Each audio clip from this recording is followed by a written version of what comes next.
खुलुमबाय लोगोफोर दा दिनैनि दिनाव जायनाखि सरकार बा इउपिपिएल नङा होमबा दिनैनि सरकारा इउपिपिएल बिजेपि दा बै हान्जायाव बिराद रोखोमनि मानसि दं नङा होमबा रायजोफोरखौथ' बयबो मिथिगौ दा दिनै बिथांमोननि गेजेराव बिराद गिदिर गिदिर डायनामिक लिडारफोर दं आरो नङा होमब्ला आरो इउटुबारफ्राबो बिराद गिदिर गिदिर इउटुबारफोर दं नङा होमब्ला लोगोफोर आरो बै समाव इउपिपिएलनि गोबां माने गिदिर गिदिर डायनामिक मा दंमोन बिथांमोनहा माने मोस्ट टेलेन्टेड माने इउटुबारफोर दंमोन दिनै बिथांमोनहा समनि परिस्थितिखौ नायनानै सोलिबाय थानाय अबस्थाखौ नायनानै बिथांमोनहा दिनैहाय माने मा जिबौ दन्दाफोर फासयनाय बायदि माने फासयजोब्बाय आरो दिनै माने बै समाव बिथांमोनहा इउपिपिएलनि जानानै बिराद गिदिर गिदिर खोथा बुङोमोन नङा होमबा लोगोफोर आरो रायजोफोर दा बै समनि इउटुबार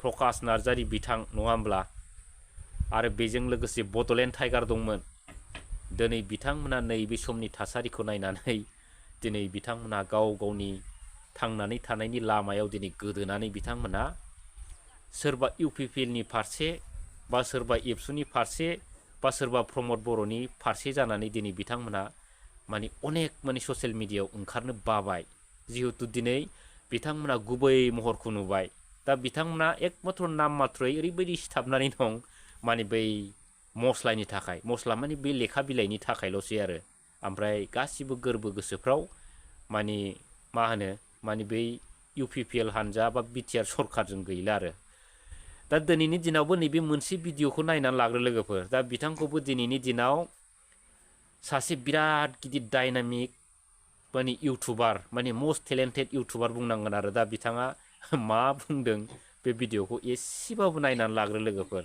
ओमफ्राय बिनिफ्रायसो बिथांनि फारसे जों सावरायगोन आरो मोजाङै सरकारखौहाय जेरै गोसो ओरैनो नारसिननानैहाय गाज्रि गाज्रि रावजोंहाय बाथ्रा बुंनायखौ जों नुदों दे नैबे इउपिपिएल सरकारनि सिएमखौ नाथाय सिगांनि चिफखौहाय माब्लाबाबो बेफोरबायदि बुंनो हानाय क्षमता गैयामोन मानो मिथिगौना दानि सरकारा मेलेमजिबि साननो हानाय सासे दैदेनगिरि सरकार बियो नाथाय सिगांनि सरकारा साननाय हनायावहाय एसे थौले गोसोनि मानसिमोन नैबेबायदि मानसिनि बुंनाय रावखौहाय जुदि सिगांनि सरकारावहाय खोनायोमोनब्ला बियो मा खालामनो गोमासिगौमोन बेबायदि मानसिखौहाय मा खालामनो खुगा बन्द खालामनानैहाय बेखौ बुहुमनिफ्राय गोजौ फाथाय हरसिगौमोन दा दिनैनि दिनाव नै बेफोरबायदि इउटुबारखौ मा बुंगोन लोगोफोर आरो रायजो राजाफोर नङा होमब्ला दा दिनैनि दिनाव गुसुङै बुंनो थाङोब्ला जों बैफोरबायदि इउटुबारफोरखौ जों बुंनांगोन माने जुजाइनि मेलेम इउटुबार बुंनांगोन आरो नङा होमब्ला दिनै गोबां रायजो राजा गोबां इउपिपिएल सापर्टार गोबां माने मोजां मोजां दैदेनगिरि बिथांमोनानो दिनै बोथोर सम बोथोरखौ नायनानै दिनै सोलायनो रोंबाय नङा होमब्ला नाथाय दिनै नैबेफोरबायदि इउटुबारफ्रा दिनैसो दासो जुरिजेनदों होनजादों नङा होमब्ला बेफोरबायदिखौ मा मेलेम होनगोन रायजोफोर मेलेम गेसाव होना होमबा बेफोरबायदि इउटुबारखौ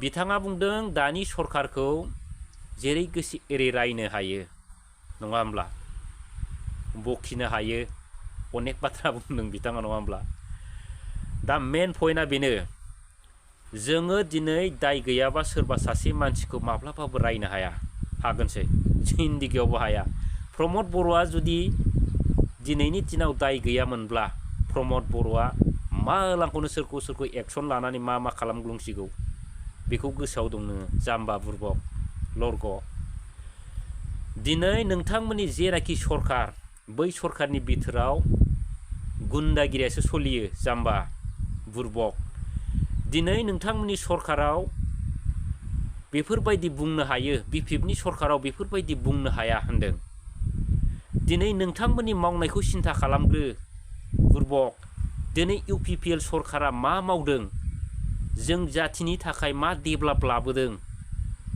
आरो जोंहा दिनै महिलारि सारनि लाबोनाय बिटिसि बै बिटिसिनि पावारफ्रा दिनै मोनसे गोमालांखो बेफोरखौ नोजोर हो बै समनि डेभेलपखौ नायनानै दानि समनि डेभेलपखौ सिन्था खालाम नोङो बुरबक जोलैनि हांगार नोंफोरबायदि इउटुबारफोर थानायखायनोथ' दिनै नैबे परिस्थितिया सोलायनो रोङाखै। दिनै UPPL हान्जा बा बिटिआर सरकारा दिनै माखौ लानानै रायजो राजानो मा होनो हानानै दिनै बिथांमोना माखौ दादागिरि आरो माखौ बिखा फोरदाननानै बिथांमोना खोथा बुंबाय थादों। लासिंसिं नङा होमबा रायजोफोर, बिराद लाजिनांगौ खोथा नङा होमबा। दिनै मा साननानै बिथांमोनहा रायजो राजाफोरखौ थगायबाय थादों नङा होमब्ला। दा दिनैनि दिनाव बिसो दिनै फारफ्रोमनिफ्रायबो सिन्था खालामनानै रायजो राजाफ्रा प्रमद बर'नि आनडेभेलप जेनाखि सरकार, बिथांनि सरकाराव थायोब्ला माब्लाबाबो जौगानो रोंनाय नङा। आरो बिथांनि जेनाखि सरकारनि बिटिआर दफानि जेनाखि एग्रिमेन्टफोर, बेफोर दिनै मोनसेबो इमप्लिमेन्ट जायाखै। दिनै बिथांमोना सरकार थासेयावनो जुदि इमप्लिमेन्ट खालामनो हायाबा आरो गुबुननि सरकार थानाय समाव बिथांमोना मा मावबावगोन, मा इमप्लिमेन्ट खालामबावगोन नङा होमब्ला। बेसो साननो गोनां बुरबक। नोंफोरबायदि थख्रा खायलें इउटुबारफ्रासो दा बेफोरबायदि रोनावलाबायदों। खिन्थु बै समाव गोबां दंमोन, दा सोलायजोब्बाय। दा नोंल'सै UPPLनि इउटुबारफ्रा। आरो गोबां निउस पर्टेलफोर दंमोन UPPLनि, दा बिथांमोनाबो दिनै सोलायनानै निउट्रेलाव फैबाय। बेफोरखौ सिन्था खालाम। दिनै प्रमद बर'नि जेनाखि अहंखार, बे अहंखारावनो दिनै BTCआ मा अबस्था जादों बेफोरखौ नोंसोर सिन्था खालामदों जाम्बा। दा मोनसे एग्जाम्पोल होनसै आं। सोरबा दाय गैयै मानसिखौ नोंथाङा बै बोरमा सिखाव होनैलाय, बै दाउ खावनानै जादों होनैलाय, दाय गैयै मानसिखौ सोरबा माबा बुंनो हायोबा माबा रायनो हायो नामा? गाबोननो बिगुरा जिगोन नोङो जाम्बा बुरबक। दा दिनै जोङो बेखौनो सिन्था खालामनांगौ। दिनै फारफ्रोमबो बिथिंनिफ्राय लानानै, फारफ्रोमबो बिथिंनिफ्राय प्रमद बर'आ थगायनायखौ लानानै दिनै बैफोरखौ सिन्था खालामनानैसो जोंनि रायजो राजाफ्रा गाज्रि मोनदों, दुखु मोनदों। दिनै साफ्रोमबो रायजो राजाफ्राबो दिनै बिथांखौ दुखु मोननानै बायदिसिना खोथा सोंखारिनांगौ जादों नङा होमबा। दिनै बिथांमोनहा बा नोंथांमोननि सरकारा दिनै बुङो सान्थि सान्थि सान्थि। फाग्ला, बे सान्थि होननाय बुस्थुआ सान्थि होनबानो जायो नामा रायजोफोर? जैग' होनानै न'खर फोथारनायफोरबायदि सान्थि सारलाबायबानो सान्थि जायो? बेफोरबायदि नङा। सान्थिया बिदि नङा। दिनै जुदि सान्थिया फैदोंबा BTCआव, दा रायजोफोर थारैनो BTCआव सान्थि जामारबाय दा। दिनै बिथांमोना NDP बिदा फंबायफोरखौ लानानै पिस एकर्ड खालामबाय नङा होमब्ला। नाथाय दिनै पिस एकर्ड खालामनायनि उनाव बिथांमोनहा दिनै मा मोनखो? दिनै पिस एकर्ड जामारदोंबा बिथांमोना दिनै मानो जाथिनि थाखाय सेक्रिफाइस खालामग्रा बिदा फंबायफ्रा दिनैसिमबो मानो जेल खानायाव रानथाब खुथाब दङ? दिनैसिमबो मानो बिथांमोननि न'खरनि फेमिलिफ्रा मेगनाव मोदै खुगायाव खदै लानानै मानो मोदै बोहैहोनांगौ जादों? दा गोसो जायोबा एकदम एग्रे बेग्रे जेव जेव एग्जाम्पोल होनो हायो नङा होमबा रायजोफोर। बिथांमोनहा मा मावदों मा मावाखै नङा होमब्ला गोबां बाथ्रा बुंनो हायो, खिन्थु लाब गैया होननानै आं सानो। नंखायनो आं दिनै NDP बिदा फंबायफोरखौ लानानै मोनसेल' एग्जाम्पोल होनाय जाबाय लोगोफोर। आरो दिनै बिटिआर सरकारनि मावनायफोरखौथ' नोंथांमोना नुखाबाय नङा होमब्ला। बिथांमोना बबेयाव मा मावदों, बबेयाव मा मावाखै, रायजो राजाफ्रा दिनै मेगन दं, नोजोर होबाय। बिथांमोना दिनै मा खामानि मावखो, बबेयाव मोनसे कलेज लाबोखो, बबेयाव मोनसे मानि हस्पिटाल लाबोखो, बबेयाव मोनसे माबा मोनसे मोजां आसनि लाबोखो, दिनै रायजो राजाफ्रा दिनै बुजियै बाखि गैला नङा होमब्ला। दिनै बिथांमोनखौ बिटिआर सरकारनि दफाफोरखौ मावफुंनांगौ, इमप्लिमेन्ट खालामनांगौ होननायाव दिनै गोबां रायजो राजाफ्रा नेनानै दंमोन। थारैनो जाफुंमारगोन नामा, थारैनो प्रमद बर' बिथाङा मावफुंमारगोन नामा खोथा होनाय बायदि, बैफोरबायदि अनेक मानि साननानै फोथायनानै दंमोन आरो रायजोफ्रा नङा होमब्ला। नाथाय दिनै फाइनालि बिथांमोना सरकारानो जोब्बाय, अब्लाबो मोनसेबो इमप्लिमेन्टबो जायाखै बिथांमोना, आरो मोनसेबो खामानि मावनो हायाखै। अब्ला दिनै रायजो राजाफ्रा माखौ नेनांगौ, माखौ फोथायबावनांगौ, माखौ आसा खालामबावनांगौ? आं साफ्रोमबो रायजो राजाफोरनाव बेखौसो सोंनो गोसो जादों दिनै लोगोफोर। दा बेफोरबायदि साननो गोनां अनेक बाथ्रा दिनैनि दिनाव।